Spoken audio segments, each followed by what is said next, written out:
This is Charm's Canadian Love Map, the show that uncovers incredible Canadian love stories. Tell people you love them. If we all amplify the love that we have, we can really change the world around them. I love love. Hi, I'm Nancy Regan, your host. And thanks to Charm Diamond Centers, we've spent nearly 10 seasons sharing the stories that shape us. This season, we're digging even deeper, chasing the spark behind every connection, the unexpected reunions, the little moments, and the bold leaps of faith. In order to have world peace, or even a thought of it, we all have to work together.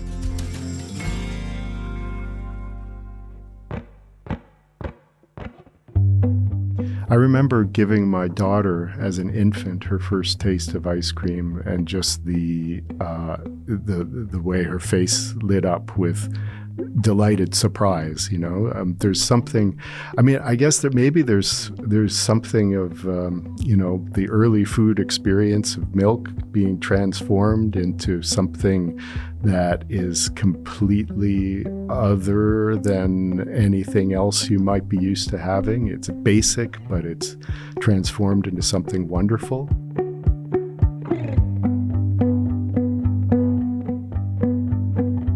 Hi, everybody. Nancy here. Welcome back to the Canadian Love Map. Today on the podcast, I scream, you scream, we all scream for ice cream.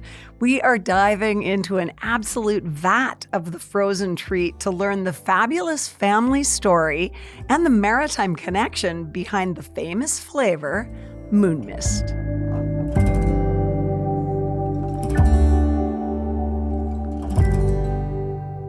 Peter O'Brien, welcome to the Canadian Love Map podcast. Thanks so much, Nancy. Okay, so you are a professor in Latin literature, but you also happen to be an expert in ice cream. I don't claim expertise in ice cream. I just know what I like to eat. It's been assigned to you lately, though, hasn't it? It You've has. become a media darling around the subject of ice cream. It has. One of my colleagues at King's has taken to referring to me as Professor Ice Cream, which I don't know how to respond to that, but I answer. So. How do you say that in Latin? Oh my goodness, I don't know what they didn't know what ice cream was, so I'd have to investigate that. They didn't have refrigeration. No, of course. Oh my gosh. Okay, so Professor Ice Cream. How did this all start? I, as a child, was brought up in a family which had an ice cream connection. On my mom's side, the Hart family had a creamery on Brunswick Street, and in Halifax. The sort of outward-facing commercial side of that creamery was ice cream. It was called Polar Ice Cream, and my grandfather managed it. And when I was a kid in the 70s and 80s, weekly or even more often visits to my grandparents' place for lunch or dinner was just something that happened all the time. And there was always ice cream served. My grandfather was an ice cream fanatic, and they had a deep freeze, which was always implausibly stocked, with big commercial size vats of it. That's my favorite kind of deep freeze, when it's implausibly stocked with ice cream. That's good. Yeah, with all sorts of flavors. Mm-hmm. And they served it at lunch and at dinner all the time, and my grandfather ate it. And so the conversation would turn to his career, and he would talk about his favorite flavors, and he'd talk about mixing flavors. And the story I heard was that he was behind Moon Mist as a flavor. I, in my recollection, sort of put two and two together. He visited at the University of Massachusetts in Amherst at some point in his young life. and did a certificate program at something he called Ice Cream University. Can you take us back even further and tell us how he came to be there? What had happened before in his life? Well, he was born, I think, in 1917, died in 1998, which is why we can't really verify a lot of these recollections. He was the oldest son in a family with business interests in Halifax and Nova Scotia, one of which was the creamery. And I think his work life, just took him to the family business, and the creamery is where he landed, and that, I think, is where he spent most of his career. Did he also serve in the war? He did. He served. He did not go overseas. I think as far as he went was Ontario. I believe he was a mechanic in the Air Force, and so his ice cream career would have been interrupted somewhat by that. And I don't know whether he went down to Amherst before or after the war, whether it was in the 50s or whether it was in the 60s. But so am I right that it was his father or father and mother who started the business? That's a good question. I think it would go back at least that far, because the family were they had various interests in lumber and mills, a wharf down on the waterfront, and the creamery was one of them. I know it was in the family at least by the 1920s. You have ice cream in your blood, basically, running through your veins. Yeah, I better talk to my doctor about that, I guess. But high cholesterol. There's a wonderful photograph from the 1920s of Polar ice cream delivery trucks lined up, about 7, 8, 10 of them in front of the armories on the Halifax Commons. Wow. So that's how I know it goes back at least that far. But that also tells us a lot about how big the operation was if they had that many trucks. Yeah. Not huge, not like today's sort of conglomerate dairies, but I think locally it was one of the larger ones, and I think on the ice cream side certainly stocked a lot of shops and so on. So I'm making an assumption, but I'm wondering, is it safe to assume that your grandfather loved ice cream? Yeah, it's safe to assume that. If I know nothing else, I know that. He ate it twice a day. Amazing. Are you sure he didn't have it for breakfast? Like, do you have any way of knowing that? I think he probably wouldn't want to have encouraged his children that way or grandchildren. But no, I'm not sure at all. I can picture him sneaking into it for a midnight snack before bed after the kids are in bed too. And hey, if you work in a dairy, who knows what kind of snacking habits you develop. Yeah, well, you've got to test the product. Of course. Right. What is it, do you think, about ice cream that causes such a love reaction in people? I don't know many people who don't love it. Yeah, that's a great question.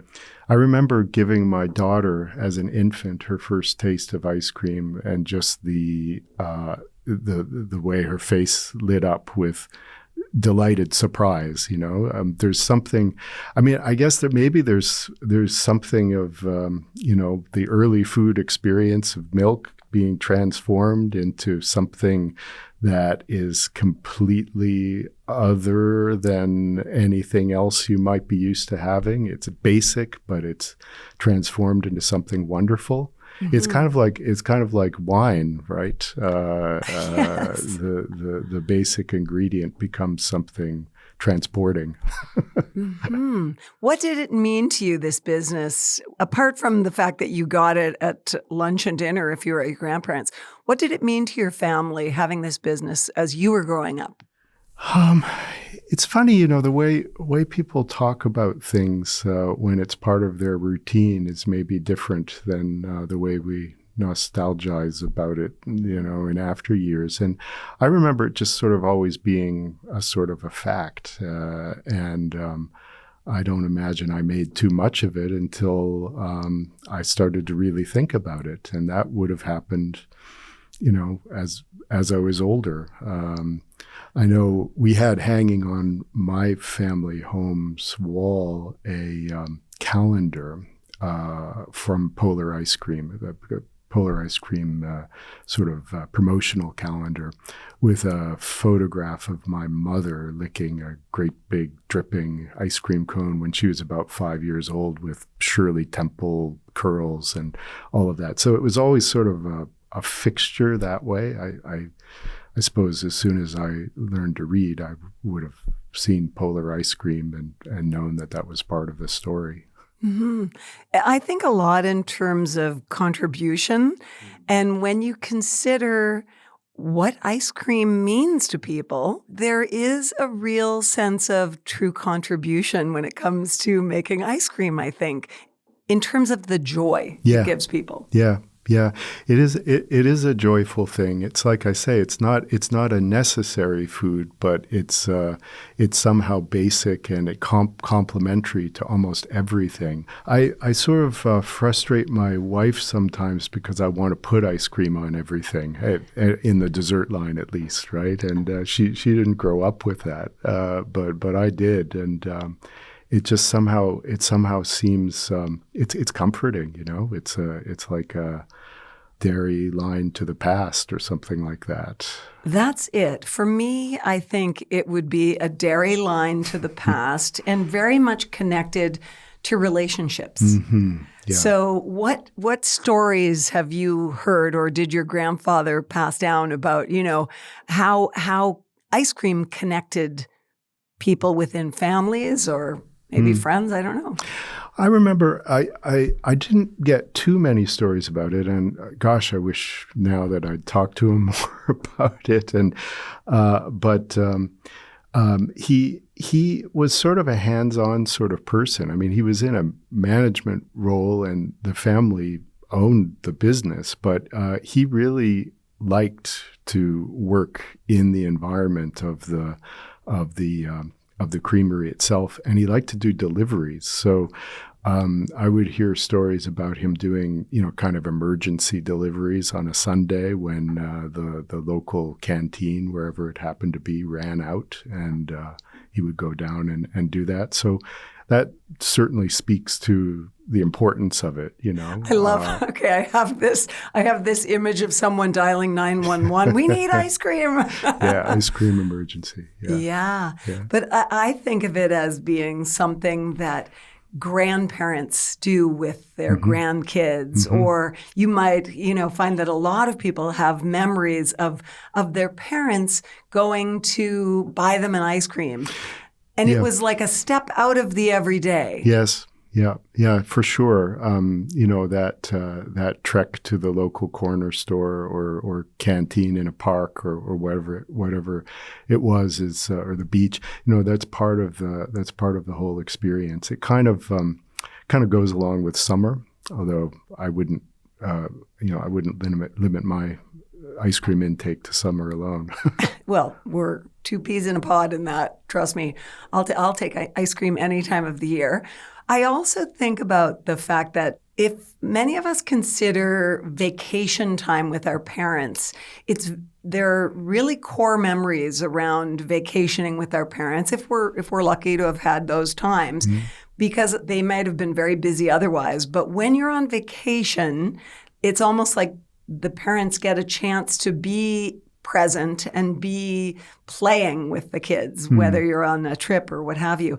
And I would think there's that sense with ice cream as well, because I remember going with my grandfather and with my dad, and it would be like they turned into the kid who used to love getting ice cream when they were with their older grandparent and that sort of thing. And it's a tradition really in families. Yeah, it's funny.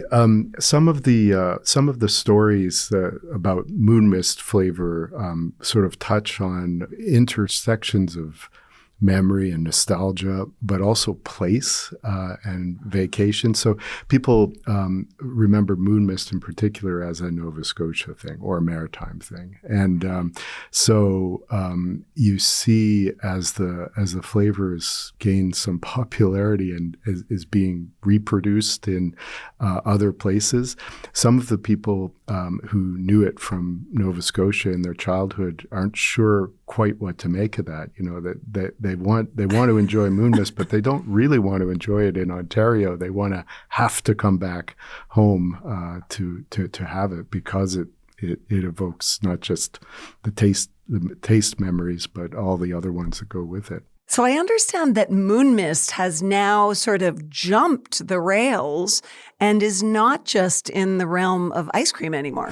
Yeah, that's right. The whole business of nostalgia for the flavor and the ice cream has made its way into other kinds of products. So I know of T-shirts, that are that color combination. Mm-hmm. Somebody's making a wool for knitting using that. The flavors, as I understand it, show up in vodka. You know who that's aimed at. Yeah, of course. not the kids, but the university students and the grown up kids who Maybe. loved the flavor as a kid and are experiencing it in a different way. So we say there was a strange story as part of the origin that didn't relate to my grandfather, that claimed the ice cream flavor was named after the Misty Moon Cabaret in downtown Halifax, and that seems high. It's a complete no-go if my grandfather were involved. I mean, he'd never set foot in the place and wasn't that kind of guy. But it seems to me to suggest that people are trying to twist together two different kinds of nostalgia. Yes.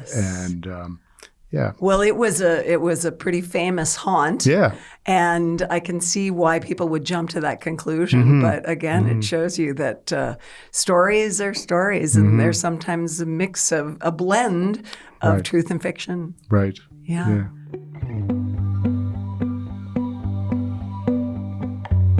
This podcast is made possible by the support of Charm Diamond Centers. As a proudly Canadian-owned company, they care deeply about shining a light on love.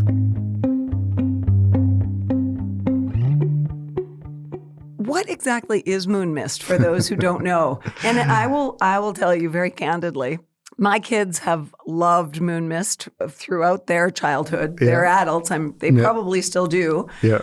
But I've never actually had it myself. I'm sorry to say that, Peter. Well, I'm not offended. I don't eat it a lot myself. I think the original recipe, if we sort of get down to nuts and bolts, was banana, blue raspberry, and that apparently is the real controversial point, and grape. So this trifecta of sweet fruit flavors, really. Swirled together or mixed together? I'm not sure what the term would be. It's not quite a complete mixture, but a sublime melding.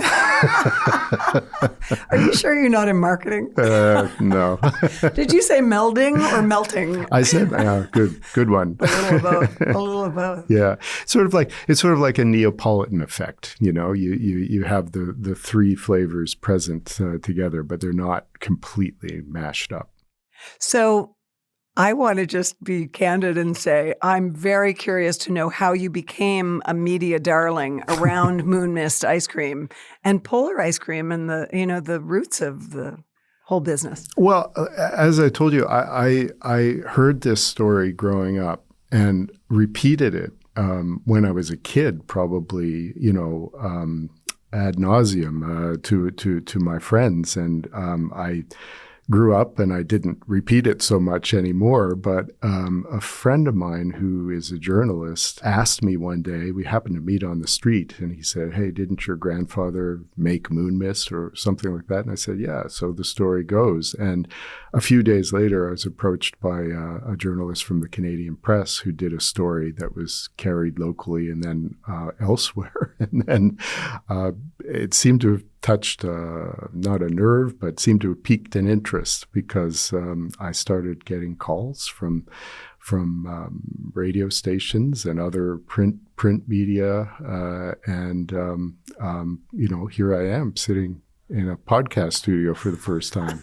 You didn't dream this was going to happen. No. But it does speak to the fact that people go, oh, moon mist, and oh, ice cream. Their eyes light up.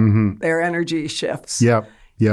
Well, and it's so there's the universality of the ice cream experience, which everybody loves everywhere, but there's the moon mist thing, which belongs to Nova Scotia, whether it belongs to my family exclusively or not. Right?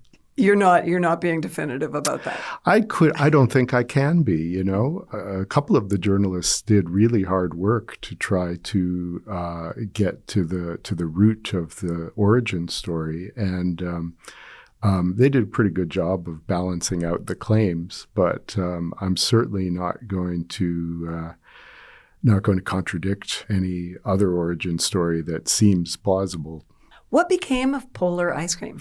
Well, this, I think, is part of the complication of the origin story. So it probably in the late 60s or very early 70s, they sold, and it ultimately became part of this amalgamated dairy called Twin Cities, which eventually was absorbed by Farmers. So Farmers was producing the original Moon Mist that my grandfather would have recognized.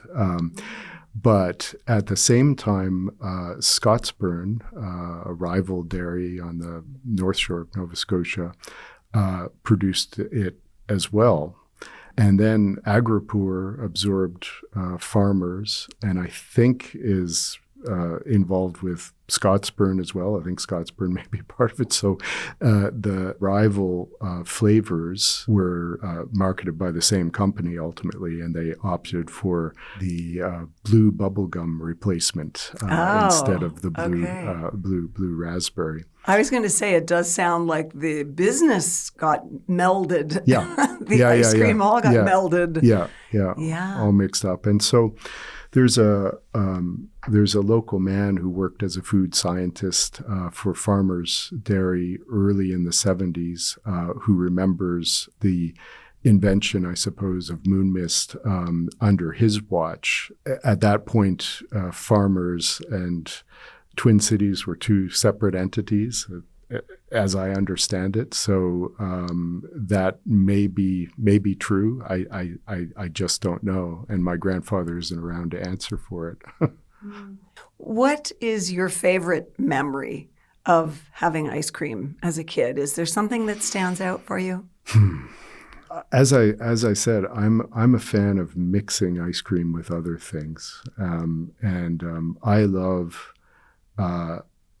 ice cream just as it reaches the point of melting into blueberry pie, and the crust is warm, but the ice cream is cold, and somehow there's a beautiful congealing of blueberries and blueberry liquid with the ice cream. That would kind of be evocative for me. If you listen really carefully, you can hear listeners across the country and beyond starting to salivate. That's a very good description. Oh my gosh, that is it. And it's such a treat, I think, that we've all grown up with. Mm-hmm. There's a reason most of us love ice cream, because it has that sense of specialness. Mm-hmm. And it being a treat. Yeah. It's partly unlike your family. Most of us don't have ice cream every day. So when we do, it's like it brings out the child in us, and it's like, oh, ice cream. Right. I'm 5 years old again. Yeah, exactly. On vacation. Yeah, the ultimate comfort food, I think, for sure. And are you a wealthy man because of your inheritance from Polar ice cream? No. That the story would be much easier if I was. Yes. I don't think the family made any particular fortune off of Moon Mist. How many containers of ice cream do you have in your freezer right now? Right now, that's a great question. There's one. One. Okay, what flavor? I think it's a Häagen-Dazs vanilla, actually, French vanilla. Uh-huh. I'm trying to limit it, though. Like, you can't. It's like you say, you can't you can't go through an entire life eating it every day, unless you're my grandfather, I suppose. I'm all about the chocolate or chocolate peanut butter. Yeah, it's that's a great question. Whether to put stuff in it or to put it on stuff or just to enjoy it plain. And is it a personality test to say what is your favorite ice cream? What do you think? This might be outside your area of expertise, but I am curious. Well, I mean, I guess like what does it mean that I don't particularly like Moon Mist? Yes. Oh my gosh. Though I'm very what would proud a therapist of the. say? I don't know. I'm proud of the story. One of the when I did the first news story, the photographer bought me a Moon Mist in 2023, and that was the first that I'd had in probably 30 years, and the last I've had since then. So, but I'm evading your question. Obviously, is it an indication of character? If you meet a 50-something person and they tell you that their favorite flavor is rum and raisin, or that was my mom's. Yeah, well, that or orange pineapple or something like that. I think, or maple walnut. I think that says something about somebody's connection to their roots. This is somebody who values that tradition of eating, and they haven't thrown off the old flavors for something newfangled and sophisticated. I'm just curious to ask you, what kind of a person was your grandfather? He was a gentleman, very quiet, but he had this sort of quirky maverick side to him as well. He grew up in Halifax, and he had a weakness for health fads, actually. And ironically, ironically. By the way, he was also one of these naturally thin people, so he could eat as much of anything that he wanted and still look the same, the same waist size when he was 20 as he did when he was 80. Good genes. But he would swim every day in the Northwest Arm as a youth, like every day through the winter. He was kind of ahead of that trend. The ice dipping or the ice immersion, cold immersion. Yeah. No, he had a little shack down there that he would use to change in, and that's kind of funny for a guy who makes ice cream. Yeah, I guess it is. Yeah, I guess that's the origin of the polar dip or something like that. The dipped ice cream confection. Right. Oh my gosh. But he was a ballroom dancer. He and my grandmother were champion ballroom dancers all their lives, but generally not a flamboyant person, not ostentatious or proud even. He was just a very kind, quiet man. But do you think that he took satisfaction from creating a product that people loved and brought them so much joy? Definitely. Yeah, definitely. I'm sure that was part of his enjoyment, and his retirement years, which was when I predominantly knew him. He was still eating the ice cream, and I think still getting it somehow through back channels, in these big tubs, big cardboard tubs. So he wasn't getting it at Sobeys. From a bootlegger, ice cream bootlegger. Yeah, maybe. That's great, Peter. I really appreciate you sharing this story with me. It's just lovely. And it's interesting when you stop to think about something for the first time and go, oh, yeah, that actually is light in the darkness for a lot of people. For sure. I've had a few of those moments right here with you. So, yeah. Beautiful. Is there anything we haven't talked about that we should? I don't know if you really wanted to go into the depths of the commercial origin story. I'm certainly not an expert on it, but there there were some good news stories. The Toronto Star, I think in particular, really took the deepest dive and managed to blend the two strands, my grandfather's and farmers, together in a very, very nice and comforting way. Oh, really? But that was more the business. Well, growth? It's about who came up with it and why, or the circumstances under which it was first produced. It occurs to me it's a little bit like the origins of hockey. Mm-hmm, Windsor, Nova Scotia claims it, Yep. but there are other places that do. I know there's somewhere in Ontario that does as Right. well. Right. And I wondered, would it matter to you if you found out moon mist hadn't really been invented by your grandfather? I don't think it would bother me at all. And I'm sort of in the business of complex origin stories and recognizing that that narratives seldom have a very straightforward, simple genesis. And I loved my granddad, and this was his story or my story about him, and nothing would really change that. Right. Stories are subjective, and Yeah. family stories Yeah. more than anything, probably. Yeah, true. So here's to Moon Mist and your grandfather and all the happiness he's given people all Right. these years. Right. Thank you. Thank you so much. Thanks so much for listening. If you have loved this episode, then why not subscribe, rate, and review Charm's Canadian Love Map? Do you have a love story that you're dying to share, yours or someone else's? Reach out to us at Canadian Love Map on Instagram or Facebook. We'd love to hear your story.